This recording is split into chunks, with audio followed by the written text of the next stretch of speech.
Perlawanan sunyi di era serba instan. Membaca buku adalah bentuk dialog batin yang paling jujur. Tidak ada suara, tidak ada visual dramatis, hanya ada kita dan teks duduk berhadapan dalam keheningan yang menuntut keterlibatan penuh. Pikiran kita menyusuri jejak pemikiran orang lain, terkadang searah, terkadang berseberangan. Tapi, justru disitulah kekuatannya. Membaca tidak membuai, melainkan menggugat. Ia memaksa kita untuk memahami, bertanya, menimbang, bahkan menolak. Filsuf dan astronom Carlina Supelli pernah berkata bahwa ketajaman berpikir hanya bisa diasah melalui kegiatan seperti membaca. Karena hanya lewat bacaanlah otak benar-benar diajak bekerja. Dalam setiap paragraf, otak kita berdiskusi, bukan hanya dengan penulis, tetapi juga dengan diri sendiri. Ini berbeda dari sekedar menonton TikTok, menelusuri video hiburan, atau menikmati film berdurasi 2 jam.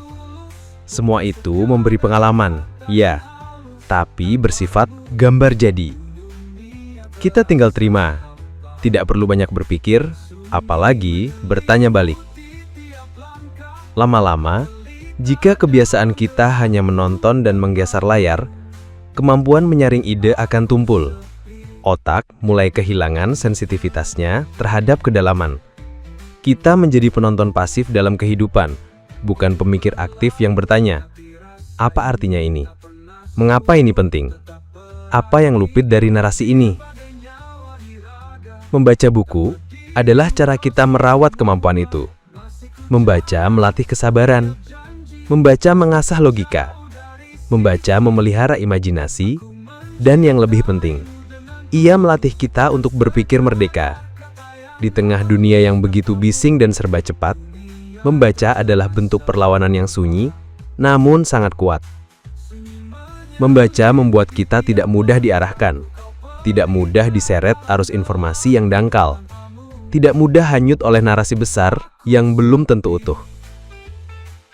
Carlina Supelli menekankan bahwa kerja otak yang sungguh-sungguh hanya bisa tumbuh dari proses berdialog, dan membaca adalah bentuk dialog itu. TikTok, film, dan hiburan lainnya bisa memberi inspirasi, tapi tidak menggantikan kemampuan menyusun argumen, membedakan opini dan fakta, atau menyusun gagasan secara runtut. Hanya bacaan yang membuat kita bertahan lebih dari sekadar menjadi konsumen informasi, melainkan menjadi pemikir. Jadi, kalau hari ini terasa sulit membaca buku, mungkin bukan karena kita tidak punya waktu. Mungkin karena kita tak lagi terbiasa berdialog dengan keheningan. Dan bisa jadi, itulah yang paling berbahaya.